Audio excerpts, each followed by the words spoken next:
Listo, churitos, te esperamos. Ese churitos que ya cae. ¿Sí?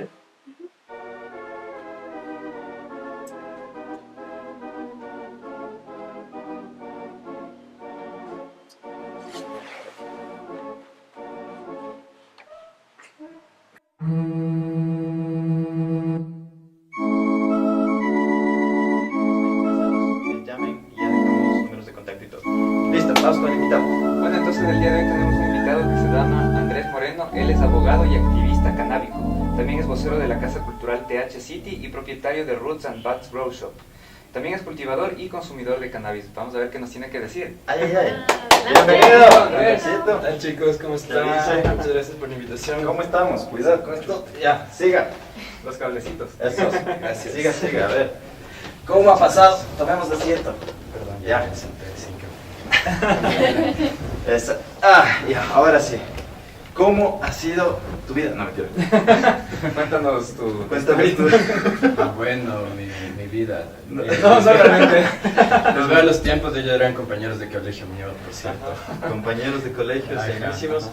Pero bueno, enfocándonos ya en lo que tenemos que hacer.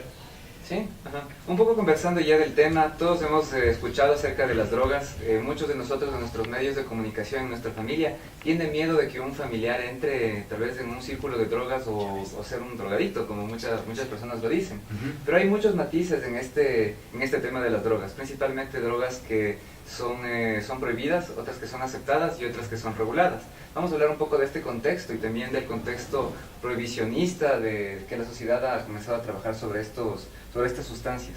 Partiendo simplemente del hecho de qué es una sustancia o qué es una droga, qué es una sustancia estupefaciente. Cuando hablamos de una sustancia estupefaciente estamos hablando de una sustancia que modifica tu comportamiento de alguna forma. O te da más euforia, o te da cansancio, o te acelera, de alguna forma modifica tu comportamiento. Estos efectos, marihuana, ¿cómo podríamos relacionarlos de un inicio? Bueno, primero quisiera contarles un poquito cómo es mi historia con el cannabis, cómo empezó mi relación, porque me parece que también va muy ligado a lo que ya ustedes conversaron sobre los mitos, los tabús y todo. Tú si conversas con la gente, la mayoría de gente que consume inicia a una edad temprana, muchas veces 13, 14, 15 años, muchas veces sin saber por qué lo hacen, sin investigar lo suficiente. Yo en cambio en el colegio nunca llegué a consumir yo cannabis, yo recién empecé a consumir a lo que tenía 19 o 20 años. ¿Por qué fue esto? Porque tenía estos mitos en la cabeza, lo que te mete la gente de que es malo, de que tú probaste cannabis o marihuana, como le suelen llamar, y ya te fuiste de ley a drogas más pesadas y todo eso. Entonces uno se cría a veces con esos temores, con esos miedos, pero después tú en la vida vas descubriendo que no siempre es así. De mis compañeros de la universidad tenía muchos que consumían cannabis y yo decía, pero no es como lo pintan, no son unos vagos sin oficio ni beneficio, ni son gente que pasa drogándose todo el día, sino son gente como cualquiera, como tú y como yo, que cumplen sus responsabilidades de todo. Entonces ellos alguna vez me dijeron si quería probar. La verdad yo al principio era como que estaba un poco reacio al tema, investigué un montón, me puse a leer y ya después de algunos meses de haber leído y todo y viendo cómo eran mis amigos, decidí yo comenzar a experimentar con el cannabis. Entonces, algo que yo recomiendo, por ejemplo, alguien me dice, ¿tú recomiendas que todo el mundo consuma cannabis? Y yo les digo, no, yo lo que recomiendo es que tú leas, investigues y si quieres experimentar lo hagas, pero conociendo lo que te vas a meter, sabiendo los efectos que pueden causar, y de ahí, en base a eso, tú tomes la decisión si es algo bueno o no es algo bueno para ti, porque no todas las personas tienen la misma buena experiencia con cannabis. Tengo algunos amigos que, por ejemplo, no fuman porque dicen que les hace sentir de pronto una especie de claustrofobia o algo así. Entonces, eso es muy importante, no solamente en cuestión de cannabis, sino en cualquier tipo de sustancia que vayamos a consumir, alcohol, incluso en alimentos, debemos informarnos súper bien de lo que estamos consumiendo. Eso es súper importante. Y justo yo iba a preguntarte eso, porque como cualquier otra droga que se utiliza para calmar un dolor o combatir alguna enfermedad, pues tiene una función específica, ¿no? Y obviamente es dada dependiendo del tipo de organismo, ¿no? Entonces me imagino que el cannabis también funciona así. No todo el mundo lo podría consumir, si es que, digo yo, si es una persona con hipertensión o sea, debe haber alguna... Claro, exacto. Por ejemplo, algo que se ha llegado a varias investigaciones, no se ha logrado demostrar que, por ejemplo, el cannabis produzca, por ejemplo, algún deterioro cerebral en las personas adultas, pero sí se ha logrado demostrar que produce ciertas alteraciones, por ejemplo, en cerebros que se encuentran en formación. Por ejemplo, en niños y adolescentes no sería recomendable el uso de cannabis, porque su cerebro todavía se encuentra en formación. Y dicen que no necesariamente te va a hacer mejor o peor persona, pero sí te va a hacer diferente a lo que hubiera sido sin consumir. Perdón, cuando decimos diferente nos referimos específicamente a qué. ¿Te haría diferente? ¿En qué A tu sentido? comportamiento, tal vez. Sí, de pronto puede afectar a ciertas partes del desarrollo del comportamiento, porque igual, o sea, siendo adulto, tú consumes cannabis y también es como que te afecta en ciertas partes de tu comportamiento. De pronto te relaja un poco, te pone más tranquilo. Tiene algunos efectos dependiendo de la persona y también dependiendo del tipo de cannabis que se consume. Sí. Hay ¿Puede diferentes- ser que afecta a nivel del sistema nervioso Mm, o sistema neural? Verás, lo que pasa, lo especial del cannabis es que tiene su propio sistema, el sistema endocannabinoide, que a su vez regula y se lleva con otros sistemas. Pero, por ejemplo, el efecto al nivel que tendría, por ejemplo, digamos, la heroína, que puede por completo desconectar tu sistema nervioso y respiratorio, eso nunca va a pasar con el cannabis. Simplemente va a ser una especie de regulador de los otros sistemas. Entonces, por eso tampoco en el cannabis existe lo que es la dependencia fisiológica. Entonces, si tú dejas de consumir cannabis, de pronto tienes ganas, no es como que dices, chuta, estoy aburrido, me da ganas, pero no es como que tú estás, como que tu cuerpo te pide, a diferencia de otras drogas en las que dejas de Creo que- consumir y creo te que sientes enfermo. Vamos por pasos primero. Por ejemplo, la introducción que nos dijiste tú de que no probaste durante la adolescencia, esto aquí es bastante importante, porque existen estudios que te demuestran que si es que una persona entra al mundo de las drogas, y estoy hablando de las drogas en general, o sea, hablamos de tabaco, de alcohol, de marihuana, de otras drogas, si es que entra a este mundo de las drogas bastante temprano, tiene más posibilidades de generar una adicción que otras personas que lo han probado después, tipo como tú dices, a partir de los 18 años, 20 años. Y por otra parte, lo que sí está demostrado según algunos estudios es que sí, adolescentes que han probado marihuana y que son consumidores fuertes desde la adolescencia, tienen más probabilidades de desarrollar esquizofrenia o psicosis a largo plazo. Entonces, realmente sí tiene que existir una restricción o una regulación para este tipo de público, incluso para el alcohol y también para el tabaco, que sí lo hay, ¿no? Pero tampoco no es tan fuerte. Déjeme un poquito organizar esta idea, como al menos le estoy entendiendo hasta aquí. Se trata de que si tú tienes, por ejemplo, un desarrollo todavía no completo, ¿no es cierto?, en cuanto a edad o madurez. Tu cerebro. Tu cerebro, ya, eso no tiene. Acordémonos de esto, perdón, te paro porque acordémonos que es un tema más que nada fisiológico, Ajá. antes que un tema ético o moral. Sí, Hasta este desde ese punto de vista lo estamos topando más. Pero a dónde voy yo es a que si es que tú empiezas a consumirlo mientras todavía estás en etapa de desarrollo, en ese sentido, es bastante riesgoso, a diferencia de que si lo consumirías cuando ya estás supuestamente desarrollado por completo. Esa es la conclusión a la que estoy llegando por ahorita. Sí, sí, exactamente. Ya, chévere. Yo había justo investigado tal vez la mayoría de cosas por las que información que yo iba receptando, encontraba que, por ejemplo, hasta gente fue muy basado en el aspecto medicinal, y había incluso oncólogos, gente experta en medicina, que decía que las propiedades de la marihuana en sí tiene, ¿cómo se llama? Son más de 400, si no estoy mal, 400 propiedades beneficiosas para la salud de la persona. Sí. Y ahí empieza todo un debate acerca de usarlo, no usarlo, ¿por Claro. qué? Porque sí, porque Pero no. a partir de ese debate entran varios puntos, varios aspectos. Por ejemplo, cuando estamos hablando de un tema medicinal, estamos hablando también de los compuestos que tiene el cannabis en sí. En este caso estamos hablando que tiene THC, que es del tetrahidrocannabinol. Esta sustancia es la que te da el El cambio psicoactivo. Ajá, El es high que le... La euforia, Exacto. tal vez. Ajá, sí, es del agente psicoactivo. En algunos casos te puede dar el high o te puede también llevar por otro lado. Dependiendo de las variedades, ¿no? Por Ajá. ejemplo, las variedades activas tienden a ponerte un poquito más eufórico, más activo, y las variedades índicas más bien son como para descansar, para dormir, como para relajarse. Entonces, el THC, dependiendo de la variedad de cannabis que sea, y dependiendo otro tipo de cannabinoides, y también los terpenos y los flavonoides también juegan un papel importante. Entonces, toda la mezcla de estos factores desembocan en el efecto que vaya a tener la determinada planta. Sí, y también hay otro compuesto que es del CBD, que es del cannabidiol. En este caso estamos hablando de que este equilibrio entre cannabinoides, que estamos hablando del THC y el CBD, le da las propiedades o medicinales o psicoactivas a la marihuana o a la especie de marihuana. Cuando quieres buscar características más medicinales, buscas una concentración más alta de CBD, que es lo que, como dice el Andrés, te da más relajación, más calma, incluso también te puede ayudar a luchar contra el dolor o contra algunos síntomas, incluso de la quimioterapia en algunos casos. Claro, o sea, justo la unión con el CBD, cuando la intensifican, es precisamente para paliar el dolor en enfermedades terminales, ¿no? Sí. Pregunta. Incluso, Ay, por ejemplo, sigue. hay una que escuché hace poco, usan mucho últimamente para la artritis, la artroides, que son enfermedades que no tienen cura, ¿no? Pero sí siempre están tomando analgésicos para paliar el dolor. Y hay ya un tratamiento que lo utilizan. Sí. Verás, El debate un poco aquí es cómo produces o cómo regulas un mercado en el que tienes diferentes variedades de marihuana. Principalmente si es que quieres buscar algo recreacional, entonces puedes permitir que se comercialicen y que se consuman variedades que tienen más THC, o sea que son más psicoactivas. Pero si buscas algo más medicinal, entonces apruebas algunas variedades que tienen más CBD. ¿Cuál es el problema aquí? Que esto de aquí funciona como un equilibrio. Si que tienes más THC, vas a tener una concentración más baja de CBD. Y si que quieres una concentración más alta de CBD, tienes que bajar también la concentración de THC. Ya, aquí me permito decir Sí. déjenle hablar. No, siga.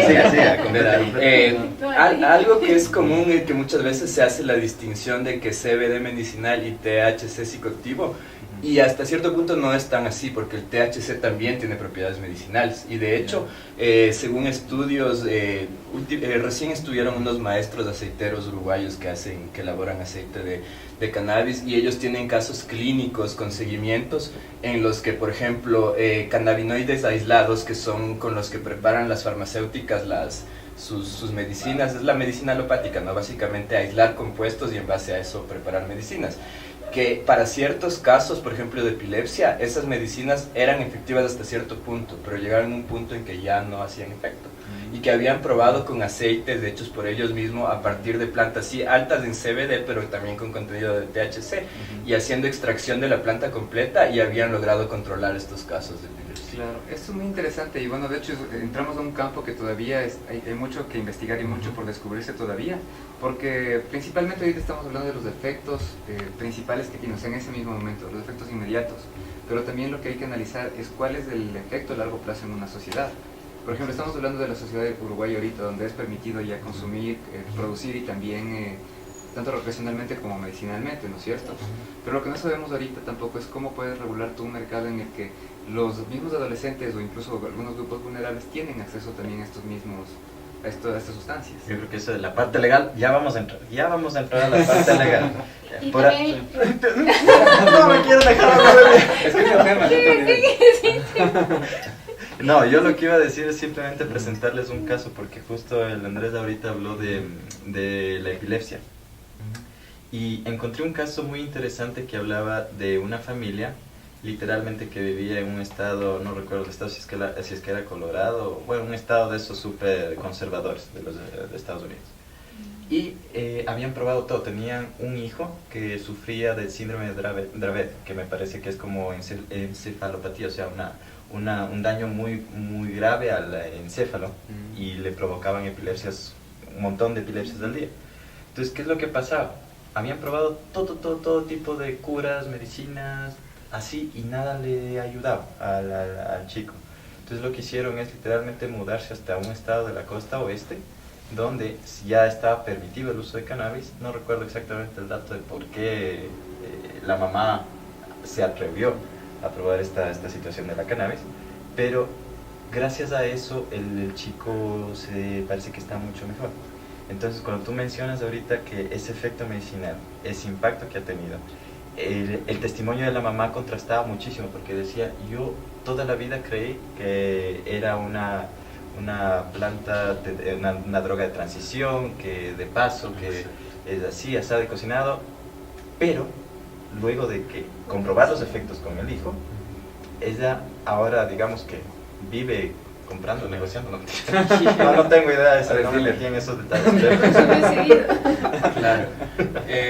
No sé si has escuchado tú también el caso emblemático, es el caso de Charlotte, por ejemplo, de igual en Estados Unidos, ella igual se mudó de estado, una niña que igual tenía crisis epilépticas, casi había muerto por sobredosis de las pastillas, que no era sobredosis, es más, le daban la dosis indicada, pero era muy fuerte para ella. Entonces casi llega a morir 2 veces por las pastillas que le dieron para controlar esto, y los padres, o sea, ya de la desesperación era como que lo último, o sea, probemos ya, si es que no sirve con esto, ya no sabemos qué hacer. Igual vieron resultados y les tocó viajar a otro estado donde era legal para poder consumir. De hecho, hay una variedad que se llama la telaraña de Charlotte, que es justo le crearon para esta niña, porque lo que querían hacer es minimizar, o sea, que prácticamente no tenga THC la planta y solo CBD, porque era una niña de 3, 4 años, imagínate. Entonces, perdón, quítenme esa duda, no te olvides lo que vas a decir. Quítenme esa duda. Quítenme esa duda. ¿Cómo yo regulo los niveles del THC y del CBD? Verás, eso se hace con cruces, con variedades, con cepas. Mediante unos estudios de cromatografía, tú necesitas un cromatógrafo, entonces ahí eso te arroja los datos. Por ejemplo, esta muestra tiene tal porcentaje de CBD, tanto de THC, y en base a eso tú vas haciendo los cruces para que te resulte lo que tú necesitas. Más o menos como Gregorio Mendel, así. Sí, básicamente es eso, sí, es genética. Ajá. Entonces, en base a esos estudios tú vas viendo, qué sé yo, quieres una variedad que tenga 1 CBD, THC, entonces vas mezclando hasta conseguir lo que tú necesitas. O sea, sería algo, por ejemplo, en el caso de enfermedades, cualquiera que ésta sea. ¿Por qué si enfermedades y me señala a mí? No, estoy haciendo así. Caso de enfermedades. No, en caso de enfermedades, ¿todo se manejaría en la misma dosis? O sea, no, por ejemplo, si sería... en este caso que era para epilepsia... Verás, hay un problema ¿cómo aquí, saber? y estando viviendo en un estado que todavía no se regula, o sea, todavía es prohibido el uso de cannabis para medicina y también para a modo recreacional. Entonces, en este caso, tú no tienes un médico que te pueda recetar la variedad de cannabis que tú necesitas, y tampoco puedes hacer análisis para saber que esa variedad de cannabis te va a servir. Entonces, ese es el problema. Todo con es de... ahorita al como ojo, que- Sí, ahorita es como más prueba y error. O sea, ahorita lo que se está haciendo, por ejemplo, porque ya se hace, ya se elabora medicina canábica, ya se trata a pacientes. Por ejemplo, en mi caso personal, mi perrita, la mascota de la familia, se llama Gea, y ella presenta crisis epilépticas. Y actualmente nosotros le estamos ya tratando con cannabis. Entonces, igual un veterinario que está también realizando estudios en el tema, él fue el que nos recetó, por ejemplo, para ella, para su padecimiento, nos mandó una concentración específica, que en este caso es 1 gramo de extracción de una variedad rica en CBD en 30 mililitros de aceite. Entonces eso, por ejemplo, nosotros le aplicamos 3 veces al día, son 5 gotas. Entonces, pese a que aquí no estamos tan tecnificados, digamos, y no hay análisis tan profundos, ya hay profesionales que de pronto hasta se arriesgan a hacer esto por la vocación de servicio que tienen y porque ven que en realidad es algo que sirve y algo que ayuda. Por ejemplo, en la clase, en caso de epilepsia refractaria, por eso se llama refractaria, porque reacciona a la mayoría de medicamentos. Hasta ahorita lo único que ha logrado, como decir, un tratamiento eficaz en eso, son los tratamientos a base de cannabis, porque cualquier otra medicación, aparte de ser muy fuerte, porque los medicamentos para cuestiones neurológicas son pastillas muy fuertes que suelen dañar otros órganos. Entonces, el cannabis tiene esta ventaja de ser la única que ha logrado controlar, por ejemplo, la epilepsia refractaria, y además de eso, prácticamente sin efectos secundarios, no hay daños a ningún otro tipo de órgano. Pregunta. ¿Cannabis genera adicción? Depende qué defines como adicción. Si Ahí tú está. defines adicción como la dependencia fisiológica, digamos que no genera adicción. Pero si tú dices que de una forma psicológica, si tú consideras que psicológicamente es una adicción, pues diríamos que sí. Por ejemplo, si a ti cualquier cosa que te haga sentir bien, creo que te va a generar cierta especie de adicción. Por el ¿no? gustito, Chocolate. porque me hace Claro, sentir exacto. bien y todo. Exactamente. ¿Y cuál es el problema también? Cuando por ejemplo, consumes algo o estás acostumbrado a consumir regularmente, no sé, consumes brutalmente todos los días, tal vez 5 o 6 veces al día, entonces puede ser que te genere alguna adicción porque estás acostumbrado a recibir tu dosis, Claro, digamos y así. sube la Ajá. tolerancia. Claro. Por ejemplo, con el cannabis te sube la tolerancia mientras más consumes, pero una cosa positiva es que tú, por ejemplo, con el cannabis puedes bajar rápido la tolerancia. Si, qué sé yo, estás acostumbrado a consumir todos los días, pongamos un ejemplo, 2, 3 porros diarios, y tú 1 o 2 días dejas de consumir, ya al siguiente día, por ejemplo, ya te pones high con menos cantidad. Entonces, eso es algo positivo, diría yo. Consumiendo directamente la planta también tendría el mismo efecto medicinal. ¿Cómo directa? O sea, fumarla, dices, o... No, o sea, no así comerla. comerla, no sé, porque tú ves una plantita de esas, por ejemplo, y dices, me duele algo y... Esa es buena, perdón, si esa es buena, si es que tú masticas la hoja de la Verás, marihuana... tú para, como decir, aprovechar los efectos del cannabis ingerido, tienes que realizar un proceso que se llama descarboxilación, que es llevarle hasta cierta temperatura, no recuerdo exactamente, el cannabis y ahí el THCA se convierte en THC, entonces de ahí ya vas a alcanzar los efectos. Pero sí hay una tendencia últimamente, dicen que es muy bueno, por ejemplo, hacen jugos licuados batidos con los cogollos así verdes, ¿no? Les meten y a la salud sí, de ley que te beneficia, tienes algunos aportes alimenticios, pero ya la parte de cannabinoides no mucho. Claro, o sea, creo que el que tengamos acceso a este tipo, primeramente de información y luego acceso al producto, es algo que cambiaría bastante las cosas, porque habría investigación, habría regulación también del mercado. Entonces, ahorita lamentablemente vivimos en una época bastante prohibicionista aquí en el país, porque ¿qué pasa si es que te encuentran en la calle? O sea, por ejemplo, eres una persona que, no sé, tienes alguna enfermedad y que necesitas consumir, no sé, algún tipo de variedad de marihuana. Y estás caminando por la calle y alguien les dijeron que, alguien le dijo a esta persona o a la autoridad que tú estás cultivando, consumiendo y también vendiendo, entonces te pueden meter preso. Claro, verás, ya quieren que nos metamos a... Sí. Todavía no. Pero los bioenergéticos son, algunos de los bioenergéticos he escuchado que ya son quienes están tratando a sus pacientes con cannabis. Hay bastante gente ya trabajando con cannabis, ¿verdad? Lo que pasa es que, yo digo, o sea, la enfermedad del dolor no espera que haya una ley. O sea, tú te sientes mal, ves a tu familia mal, ves a tu mascota mal. Tú vas a intentar todo lo que esté en tus manos para que esa persona o ese animalito mejore. Eso es así, eso va a ser así siempre. Entonces, mira, como comentaba Fernando, que había antes como que gente que satanizaba el cannabis y que después cambió su opinión viendo los efectos que producen la salud de las personas. Una amiga, la mamá de un amigo lamentablemente falleció con cáncer, pero ella comenzó el tratamiento un poco tarde, pero vio mejorías, por ejemplo, sobre todo que podía controlar el dolor, podía dormir mejor, podía comer. Entonces, por ejemplo, mi amigo me decía, chuta, antes de que suceda esto, si mis papás saben que yo fumo, me matan, para ellos es lo peor. Imagínate, y tanto les sirvió a ellos que ya como vieron los progresos de la mamá, la familia, el papá y la mamá mismo dijeron, consigue semillas para sembrar y nosotros mismos hacer nuestro propio aceite. Imagínate ese cambio de pensar que es lo peor del mundo hasta ya pedir semillas para ellos mismos ponerse a cultivar, es porque es algo que de verdad funciona. ¿Y todo tipo de enfermedad se podrá...? No todo tipo, pero sí muchas.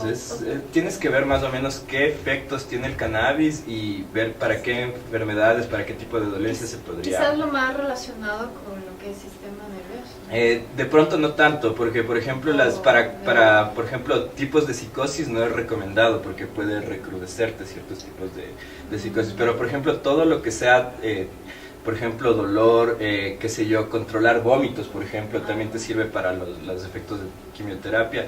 Para el dolor, al menos, es lo mejor que hay. El cannabis es súper buen analgésico y te alivia de manera inmediata. Por ejemplo, para dolor, lo mejor es consumir extracciones vaporizadas. Es el efecto de quitar el dolor es inmediato, 2-3 minutos. Pomadas, También hay, sí se hacen ya. Hay una cosa, perdón, que a mí sí me llamó muchísimo la atención en este sentido, y es que decían que este mismo oncólogo, que la cannabis había sido desde hace como 3000 años un remedio natural y utilizado un montón.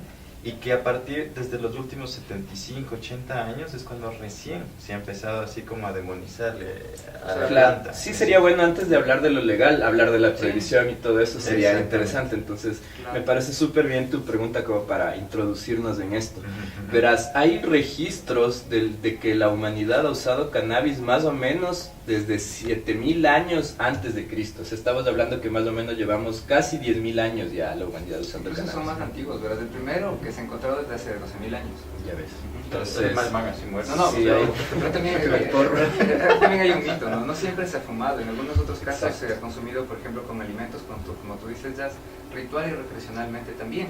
Incluso también se han hecho, por ejemplo, tipo vaporizaciones. En la época de los griegos, por ejemplo, dicen que para antes de reunirse a debatir en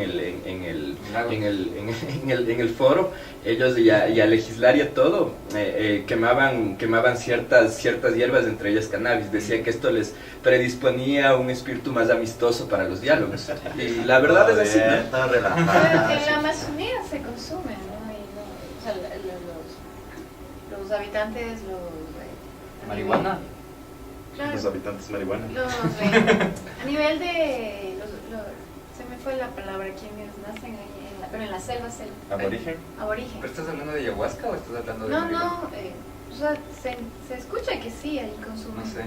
directamente. Nosotros en Ecuador, ¿qué tal? No, sabes que yo más bien he visto que más bien con la fusión que hay, por ejemplo, muchas veces en estos eventos canábicos que se hacen, se trae a veces chamanes y ese tipo de cosas, y más bien yo veo que ellos traen sus plantas y de aquí es como que han ido aprendiendo un poco del cannabis también, y ellos también les empezó a interesar, piden algunas semillas incluso para cultivar, pero ellos se van más por, o sea, ellos de lo que conocen bastantísimo es de la ayahuasca y de todo el tipo de hierbas y cosas que tienen por ahí. Bueno, entonces para continuar con esto de más o menos la historia del cannabis y la prohibición y todo eso, imagínense que la primera ley que hubo en territorio norteamericano data de 1611 respecto al cannabis, y esta ley era todo lo contrario de lo que fue después. No solamente que no penalizaba el cultivo de cannabis o de cáñamo, sino que lo hacía obligatorio. Era como que si tú tenías terreno de ley tenías que dedicar un espacio para el cultivo de cáñamo. ¿Por qué? Porque con el cáñamo puedes producir un sinfín de cosas. Con la fibra de cáñamo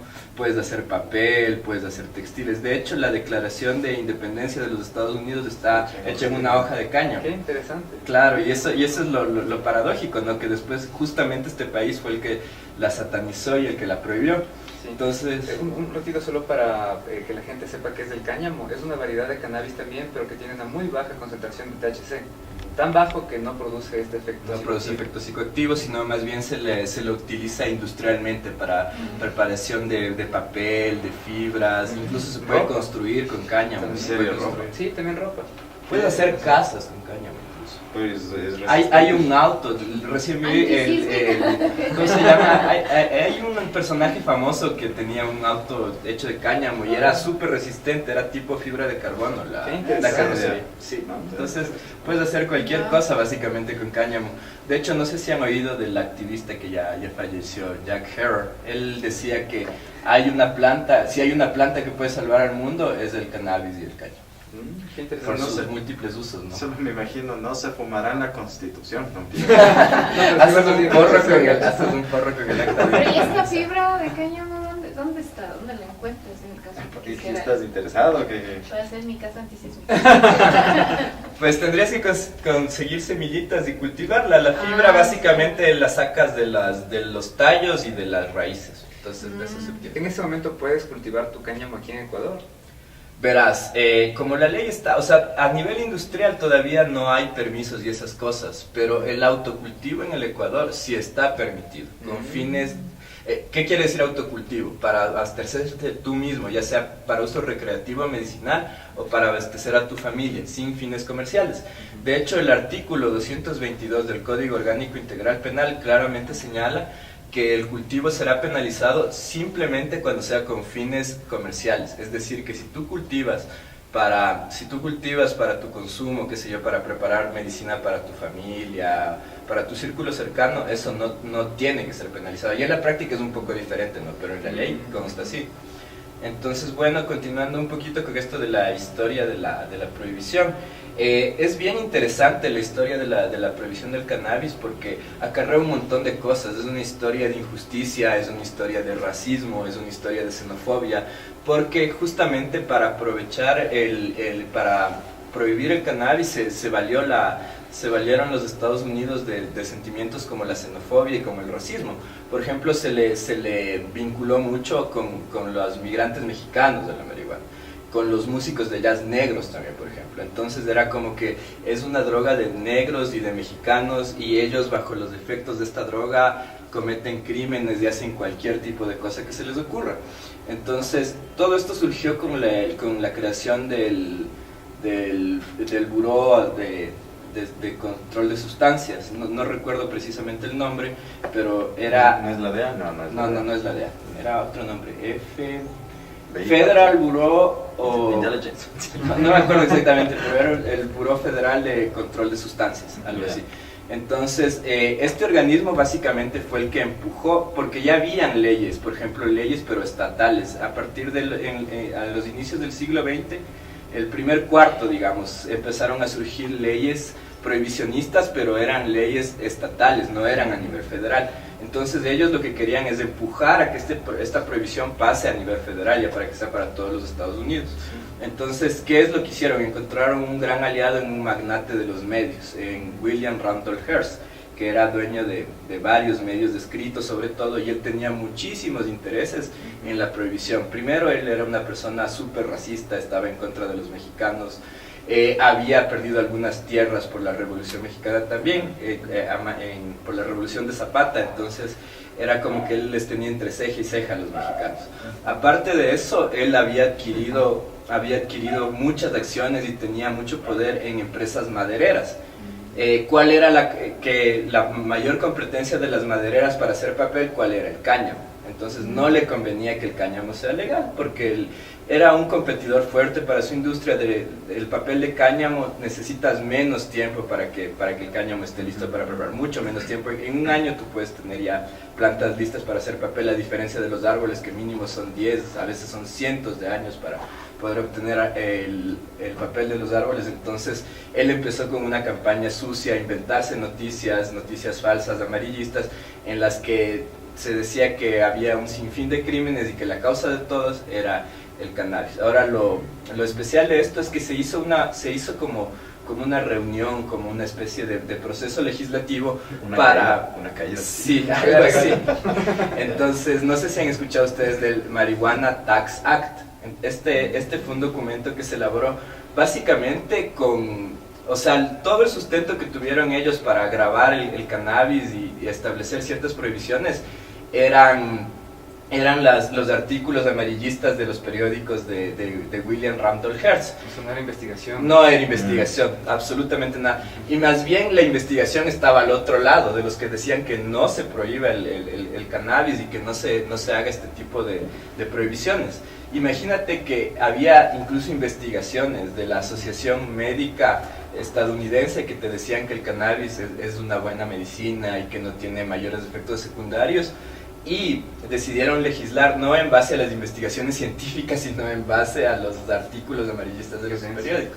Imagínate, es como que ahora en la asamblea nosotros llevemos, qué sé yo, una serie de estudios científicos y no le paren bola a ninguno de estos, y vaya un asambleísta ahí con el diario Extra y una noticia totalmente amarillista y decidan legislar en base a eso y no a la investigación científica. Entonces, desde el génesis es una historia súper injusta. Como te digo, se aprovecharon de los sentimientos xenófobos, de los sentimientos de racismo, y digamos que más o menos hasta los años 30, 40 se manejó este discurso de que el cannabis o la marihuana por sí misma te hacía cometer cualquier tipo de actos inverosímiles, que hasta podías matar personas sin ninguna especie de remordimiento. Bueno, creo que incluso en esa época, también a principios del siglo XX, estamos hablando de que Estados Unidos también controló el alcohol. Me parece que en 1919 también lanzó la ley prohibicionista, como se le conoce ahorita, hasta 1933. ¿Y qué fue lo que ocurrió? Que prácticamente les dio el negocio de producción del alcohol, hablando ahorita solo del alcohol, a todas las mafias. Entonces sabemos que existían todos estos grupos armados, claro, exacto, y que eran totalmente violentos. ¿Qué es lo que pasa cuando estableces una ley completamente prohibicionista? Prácticamente le das el negocio a alguien que lo está haciendo ilegalmente. Y prácticamente puedes producir tú más daños con la prohibición que únicamente aprobándola o regulándola. Entonces entramos directamente a la parte legal del asunto. No, pero es que viene aquí una parte bastante importante, ¿verdad? Que tiene que ver con la historia, que a partir de esta fase en la que Estados Unidos comenzó a prohibir totalmente el uso del cannabis, también influyó y creó instituciones internacionales que Exactamente. impedían que otros países, incluso en Latinoamérica y también en Europa, que tengan leyes que favorezcan la legalización de la marihuana y de otras drogas. Exactamente, lo que pasa es que Estados Unidos, aprovechándose de su posición hegemónica a nivel mundial, lo que hizo fue crear acuerdos mediante la Organización de Naciones Unidas. Principalmente tres son, en 1961, en 1971 y en 1988. Entonces, por ejemplo, ahí, pese a la realidad diferente que tenían todos los países, sean sudamericanos, europeos, de todo el mundo, su política de drogas se ajustó básicamente a lo que dictaba Estados Unidos. A la guerra contra las drogas de Estados Unidos. Por ejemplo, una ley, ya para aterrizar un poquito aquí en el Ecuador, por ejemplo, la ley 108, me parece que es de 1990-1991, que es sumamente represiva. Esa, por ejemplo, no es una respuesta a la situación ecuatoriana del momento, sino simplemente fue un desarrollo legal de lo que se acordó en el Tratado de Drogas de Naciones Unidas de 1988. Y no tenía nada que ver con la realidad de nuestro país. ¿Saben qué es lo que a mí me está quedando así como impactado de todo esto? Es el hecho de que, aparte de que la marihuana se le ha tenido como en un concepto, digamos, de erróneo en la mayoría de lo que hace, los efectos, todo eso. No solo eso, sino que también se ha llevado o sea, se conduce a las personas a educar, así, a educar con ese pensamiento.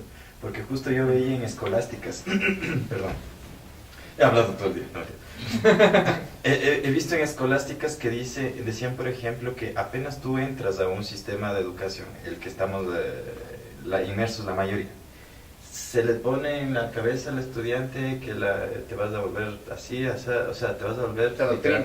Exactamente. Y debería, bueno, como siempre aquí hacemos el énfasis en Serendipia, es que cada uno primero saque sus propias conclusiones, y no solo eso, sino fomentarles un poquito la curiosidad y que ustedes vayan y corroboren todos los datos que se dan aquí. Exacto. Investiguen. Entonces, por ejemplo, les decimos, no se queden solo con la idea de que porque me dijeron que es así, sino que literalmente, como decías tú al inicio, yo voy y consulto a ver si es que las propiedades de la planta me pueden ayudar o no. Pues no sé si a mí, pero... O sea, sí me explico. Dada tu condición. No, ¿cuántos no? Solo la gastritis. Pero ese es el punto al que voy. Y hasta ahorita, de todo lo que estoy escuchando, no sé si es que surge este punto. Para mí me resulta interesante pensar en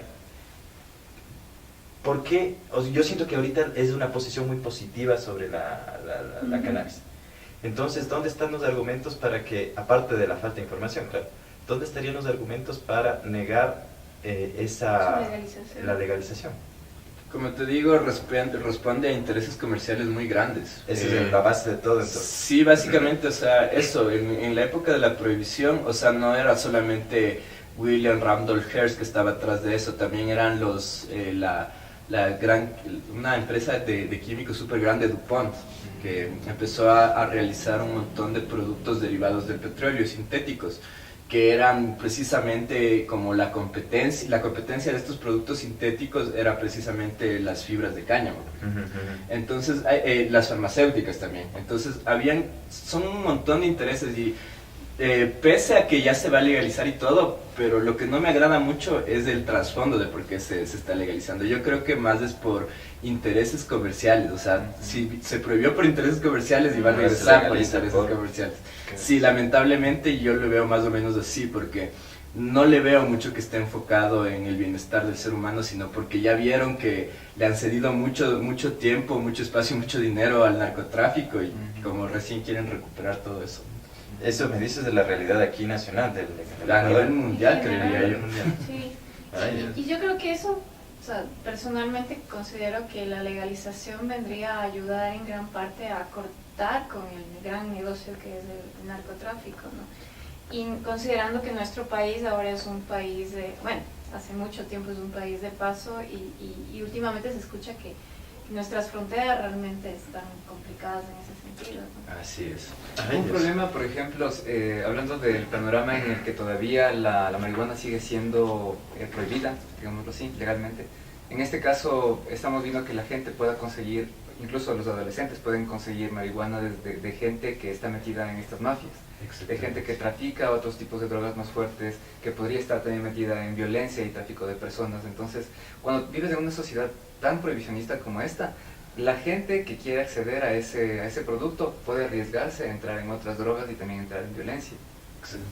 Entonces, ese sería uno de los problemas. Además, por ejemplo, regulando, tú puedes controlar mucho mejor que, por ejemplo, adolescentes o niños no tengan acceso a determinadas sustancias. ¿Por qué? Porque un narcotraficante, ¿tú crees que le va a importar, o a un microtraficante, crees que le va a importar vender a un menor de edad, vender a un niño? No le va a importar. A veces es su público. Pero exactamente, porque son los que se les dificulta más conseguir y no se van buscando por las calles, qué sé yo. Pero en cambio, si tú ya regulas y dices, para cultivar necesitas permisos de esto, esto y esto, necesitas cumplir estos requisitos. Si es que tú vendes a un menor de edad, se te va a multar, se te va a retirar el permiso y se te va a dar, qué sé yo, prisión de tanto tiempo. ¿Tú crees que una persona con ese nivel de compromiso y de presión va a vender a menores de edad? Muy difícilmente. Sí, y sobre todo también entra ahí la educación, porque en este momento lamentablemente todavía no existe mucha educación sobre las drogas, y sobre todo educación basada en evidencia. Como tú dijiste, Percho, hace un rato, en este momento estamos hablando de una educación que de cierta forma es doctrinaria, en la que te enseñan algo y esperan que tú lo repliques, lo aprendas y lo repites. Pero no te enseñan como que a razonar, a investigar un poco más y realmente a descubrir cuáles son las fuentes confiables en las que pueden encontrar esta información y en base a eso tomar decisiones. Yo tengo una pregunta que ustedes a lo mejor... ¡He hecho pregunta! ¡Ya! La pregunta es el blancazo, el famoso blancazo. ¿Por qué pasa eso? ¿Sabemos? ¿Tenemos información? Sí, verás, eso es más o menos como que a la persona por consumir más allá de lo que, digamos, su organismo aceptaría o toleraría, es como que se le baja la presión, le produce mareo y ese tipo de cosas. A mí personalmente nunca me ha dado blancazo, verás, soy bien tanque en ese aspecto, pero he visto algunos blancazos y ahí, o sea, lo que debes hacer es ayudarle a la persona, no burlarte porque es la típica, le dio blancazo, ja, ja, ja. No, o sea, lo que tenemos que hacer es... No, lo que tenemos que hacer es, por ejemplo, darle algo de dulce, que sé yo, un plátano, un caramelito y darle agüita, o sea, si puede recostarse, que se tranquilice un poco. Y bueno, eso digamos que es una reacción de tu cuerpo porque excediste tu límite, digamos así. O sea, es prácticamente un efecto secundario que no es bonito. Pero es solo una baja de presión, en otras palabras. Sí, o sea, nadie ha muerto de... Ese es otro dato, sí, ese es otro dato interesantazo que también encontré, el hecho de que el consumo de la marihuana no ha asesinado a nadie. O sea, su consumo directamente no, o sea, nadie ha muerto por sobredosis, pero si es que una persona consume marihuana y maneja maquinarias o conduce su carro, sí puede tener más probabilidades de tener un accidente. Gracias por la aclaración. Es que me imagino también que es como cualquier droga, ¿no? Química que la dan de acuerdo al peso, ¿no? Y obviamente sabiendo qué enfermedades tú tienes o no tienes, tal vez con eso, a eso se deba también mejor dicho, si se consume un poquito más pueda provocar el... Mejor dicho, justamente lo que tú dices es como una dosis. ¿Qué pasa cuando tomas demasiado café? El café es una droga, sí. Es un psicoactivo también. No me ves, no me tiro. De hecho, vengo con la camiseta, cafeína. Entonces, justamente cuando consumes mucha dosis de cierta droga o de cierto agente psicoactivo, sí puede llegar un momento en el que te dé un efecto secundario que no deseas. En el caso de la marihuana estamos hablando también que te puede dar taquicardia, te puede dar náusea, sudoración, el blancazo que es esta baja de presión. Y bueno, en algunos casos también incluso paranoia. Por ejemplo, tú eres el que dijiste que algún amigo tuyo pensaba que se queda como claustrofóbico o alguna cosa así. Ajá, sí. Entonces estos son algunos síntomas que tú no buscas, pero pasan cuando consumes demasiado. A veces por el entorno en el que estás, a veces por ejemplo porque no has comido antes, en el caso de que tú hayas consumido marihuana por comida, o en algunos casos porque la variedad de la planta que tú consumiste tenía mucha concentración de THC y tú no estabas acostumbrada a eso. Claro, no sé si está bien la comparación con el alcohol también, Sí. cuando tomas un vino nada más y estás con el estómago vacío, pues rapidito con la primera copa tú estás... Entonces Pues me imagino que eso también puede... Claro, igual para consumir cannabis tiene como ciertas medidas de seguridad que puedes tomar. Es bueno consumirlo siempre que estés como que hayas consumido alimentos antes, que no estés con el estómago vacío, porque imagínate, si estás sin comer ya de por sí es como que estás débil. Claro, me Y imagino, si sobre por eso ejemplo, fumas te puede afectar exacto, también. Por ejemplo, alguien que es bulímico, anoréxico, tiene este tipo de trastornos alimenticios también, y que muchos de ellos obviamente están con algún problema emocional, pues, y acceden al cannabis, pues pueden tener algún Incluso tu inconveniente estado de fuerte, ánimo puede ¿no? influir también en los efectos del cannabis. Exacto. Sí, como el alcohol Ajá. también. Solo eso, Exacto, justo exacto. lo que ahorita están diciendo del alcohol, a mí sí A quisiera mí me ha así como pasado. A todos nos ha pasado. Dejamos de- No, hacerle como una especie de analogía o comparación de más o menos los efectos que te produce el alcohol con la marihuana. ¿En qué sentido? En que de lo que iba leyendo, me daba cuenta que le ponían a la marihuana, al alcohol le ponían como incluso peor, hasta más pesado para muchos organismos que la misma marihuana, que la misma cannabis. Entonces eso a mí sí me sorprendió, me llamó mucha atención por el hecho de que el alcohol lo consumimos en todo lado. Es que es una droga legal. Claro, eso O sea, esa es la única... Y bien vista por la sociedad, porque es como que chuta, se pegó la chuma, ve héroe, aplausos, va bebiendo 3 días, qué duro el man. Entonces sí es como una droga legal y aparte de eso socialmente aceptada, pero alguien que ha consumido ambas se podrá dar cuenta los defectos de cada una, ¿no? Por ejemplo, yo recién rompí la ley seca. Oh, no. Me pegué ahí una chumita, pero ya estuve bien para votar. Pero ahí dije, chuta, Voto qué consciente. bestia, voto consciente. Entonces dije, qué Por bestia, o sea, eso te pasas de está tragos y es como que todo el siguiente día no sirves para nada. En cambio, si fumas bastante, lo máximo que te pasa es que bueno, a veces te puede dar el blancazo, no sé si estás muy acostumbrado, pero si estás acostumbrado, máximo te da un poquito de sueño, duermes súper rico, un sueño totalmente reparador y te levantas como nuevo. Pero, pregunta, ¿y cómo se llaman? Las neuronas, ¿no te va así como aniquilando de a poquito? Ese es un mito que yo he escuchado muchas veces, que te va eliminando neuronas. Más que te eliminen neuronas, lo que te hace es dañar otros órganos, ¿cacha? Por ejemplo, cuando tú consumes alcohol regularmente te puede dar cirrosis, te puede dar, incluso también está asociada con algunos cánceres de esófago, de páncreas, o sea, Hígado. algunos. Ajá, entonces, tiene muchos más riesgos consumir alcohol que consumir cannabis. Sí, igual en cuanto a un mito que hay sobre el cannabis es especialmente la pérdida de la capacidad cognitiva, por ejemplo. Yo en mis amigos que son consumidores conscientes de cannabis y en mí no he visto, por ejemplo, una pérdida de la capacidad cognitiva.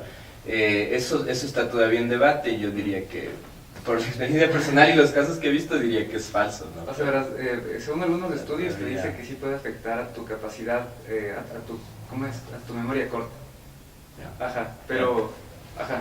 Bueno, mi problema es que yo siempre, desde que soy pequeño, he tenido pésima memoria a corto plazo, entonces ahorita yo no le podría echar la culpa al cannabis, yo creo que ya soy yo.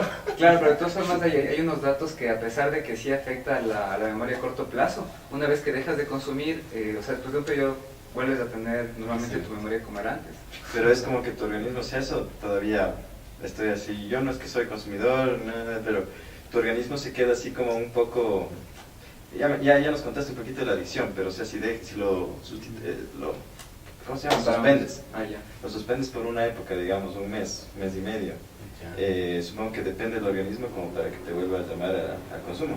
O estoy hablando de No, es depende, que realmente no te da ganas de consumirlo, o sea, si es que no consumes regularmente, consumes una vez cada mes, cada 3 meses, no es que te da ganas de consumir, simplemente tú decides si es que lo consumes o no. Ajá.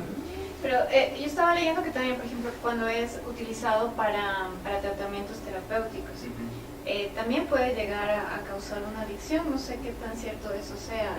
Por ejemplo, en una enfermedad terminal donde por el dolor requieres algo muy fuerte, entonces el cannabis está entrando a hacer esta función, a cumplir con esta función, pero no sé hasta qué punto eso puede... Es que ahí igual, como te digo, hacer esa distinción de la adicción en cuanto a fisiológica, de que el cuerpo te pida, no va a suceder.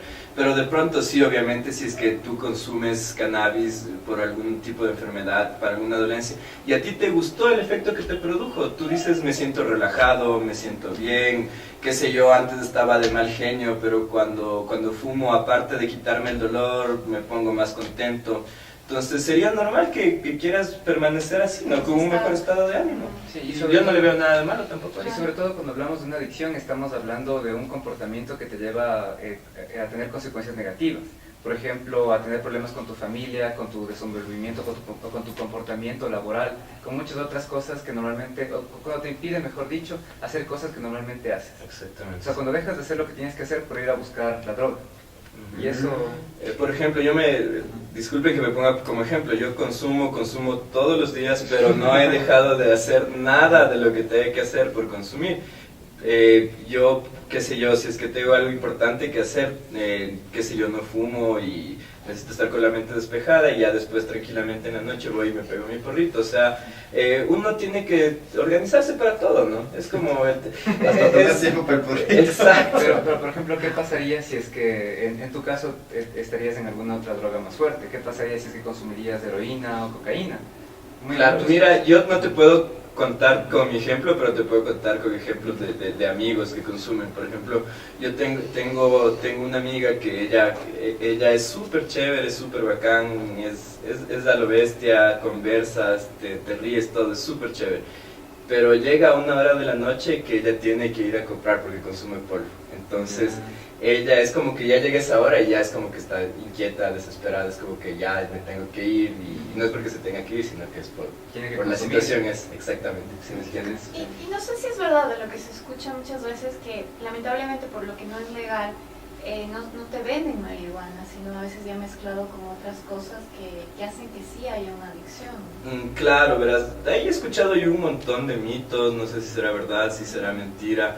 De ley yo creo que le ponen alguna sustancia que le dicen que es para que no huelan los perros, porque tú comparas algo que es de cannabis, como decir, de cultivo, y comparas con lo que te venden y para nada se parece, es totalmente distinto. Claro, que entraría como la corrupción del negocio también, ¿no? Y claro, aumentar las ganancias. Exacto, y quien se dedica a este negocio... a él lo que le interesa es que vuelvan Obviamente. y vuelvan. Ese precisamente es el problema del prohibicionismo y de la prohibición, que tú ya con la regulación tú puedes establecer estándares de calidad, puedes hacer un mayor control. Por ejemplo, ahorita la gente que prepara medicina, a algunos les toca recurrir al prensado, a la creepy que llaman, y la verdad no puedes preparar una medicina, digamos, de mucha calidad con eso, porque en primer lugar no sabes ni de qué tipo de cannabis se trata, no sabes qué más le pusieron, no sabes del tratamiento que le dieron, no sabes si usaron pesticidas, químicos, ese tipo de cosas. Entonces le estás poniendo tú en riesgo al consumidor, tanto recreativo y más aún al medicinal, en el que tiene que ser un producto realmente limpio para tú poder elaborar. Andrés, ahorita ya tenemos únicamente 10 minutos para acabar, entonces entremos en la parte legal. Bueno, la parte legal aquí en el Ecuador, ahorita estamos en un punto de inflexión, podríamos decirlo, porque se está tratando en dos frentes lo que es el cannabis medicinal. Está en el Código Orgánico de la Salud, en el COS, y también se está tratando reformas que se desprenden del COS en el Código Orgánico Integral Penal. Entonces, más o menos les voy a decir cuál es el contexto que tenemos nosotros ahorita y más o menos la legislación que favorecería a consumidores. Sería algo interesante. Se marca un antes y un después en la cuestión de drogas aquí en el Ecuador a partir de la Constitución del 2008. En la Constitución del 2008 se introduce el artículo 364, que prohíbe la criminalización del consumo de cualquier tipo de sustancia. A la vez dice que es un problema de salud pública y que el Estado ofrecerá centros de rehabilitación, digamos, para las personas que tengan usos problemáticos de sustancias. Entonces, esto es súper importante porque de aquí se desprende también legislación que es ya... La ley 108 ya fue derogada, ¿no? Y que era súper represiva, que ni siquiera establecía diferencias en pesos, por ejemplo, para las penalidades. Así tengas 10 gramos como 1 kilo, se te reprimía igual con lo máximo. Entonces, a partir de esto ya se creó una política penal en cuanto a drogas un poco más coherente, digamos así, más racional. Entonces, a partir del 2014 me parece que fue que salió el Código Orgánico Integral Penal. Aquí ya se dice en la ley que, por ejemplo, portar la cantidad de determinada sustancia que está permitida por la ley no será punible. Es decir, por ejemplo, no sé si se acuerdan de las tablas, de la famosa tabla que se ha usado tan políticamente y todo eso. Entonces, básicamente, a partir de eso surgieron dos tablas que mucha gente decía que eran contradictorias y todo, pero era porque no entendían la aplicación de las mismas. Por ejemplo, la tabla de porte lo que te indica es que tú hasta tal cantidad, si es que no estás realizando actividades de tráfico, obviamente, porque puedes estar traficando con 1 gramo, vas sacando de gramo en gramo, de 2 gramos en 2 gramos. Esto es algo referencial. Si tú estás, digamos, en un parque o estás sin realizar ninguna actividad de tráfico, qué sé yo, pegándote un porro, lo que sea, y si tú tienes hasta 10 gramos, y eso te digo, no se te ha encontrado en ningún tipo de venta ni de comercialización, los policías no tendrían que llevarte preso ni detenido ni nada, ¿no? Eso es lo que debería ser. Pero ya en la práctica es algo diferente de lo que pasa. Ya no es marihuana. Y hay otra tabla también que es de las escalas de castigo, que no sé si algo están enterados, de 0 a 300, mínima escala, hay varias escalas, ¿no? Dependiendo de la cantidad. Sí, dependiendo de la cantidad. Entonces unos decían, no, pero esta es contradictoria con la otra tabla, porque una tabla te dice que puedes tener de 0 a 10 gramos y la otra te dice que de 0 a 300 gramos ya es considerado pequeña escala. Entonces, ¿qué es lo que pasa ahí? Esta tabla ya es otra cosa, no es lo mismo. La primera tabla es como para distinguir consumidores de expendedores. Esta tabla, en cambio, de las escalas de castigo es una vez que tú ya has determinado con pruebas y todo que la persona efectivamente estaba realizando tráfico de determinada sustancia, los castigos de acuerdo al peso encontrado de la sustancia que estaba traficando son esta y esta. Perdón que te corte porque ya estamos justo al aire y todito, pero al aire.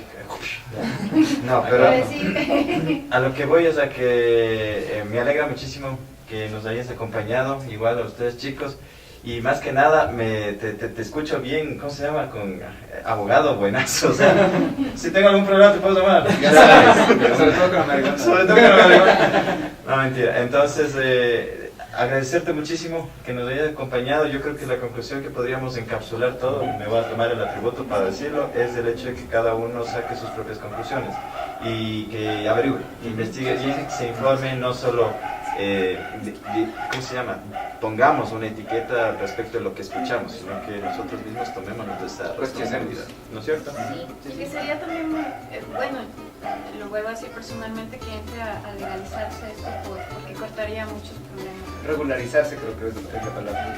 Chicos, muchísimas gracias, nos estaremos viendo pronto, espero que hayas pasado bacano. Sí, muchas gracias por la invitación, muy chévere, la verdad. A ustedes también, Gracias. ya saben, dejen comentarios, sugerencias. Espero que no sea la última. Eso. Amorfinos, que está hablando Amorfinos, de exacto, eso ya me cachan. cachan toditos, ¿no es cierto? Poesía, todo lo que quieran, nos vemos próximo programa y muchísimas gracias nuevamente. Que esté muy bien, gracias Alex. Buena semana. TV. Gracias al CUES, gracias a ustedes chicos. Chicos, Ay, ay. Qué bonito.